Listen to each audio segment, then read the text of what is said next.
بسم اللہ الرحمن الرحیم۔ السلام علیکم ناظرین، اللہ کے نام سے شروع جو بڑا مہربان نہایت رحم والا ہے۔ تو کیسے ہیں آپ سب؟ امید ہے آپ سب خیریت سے ہوں گے۔ آج میں آپ کے لیے ایک حدیث کا مفہوم لے کر آئی ہوں جس کا عنوان ہے روزہ۔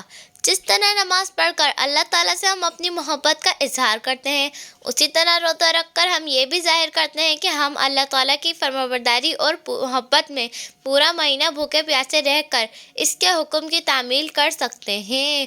روزے کا مقصد بھوکا پیاسا رہنا ہرگز نہیں ہے، بلکہ ہمیں ہر قسم کی برائیوں سے بچانا بھی ہے۔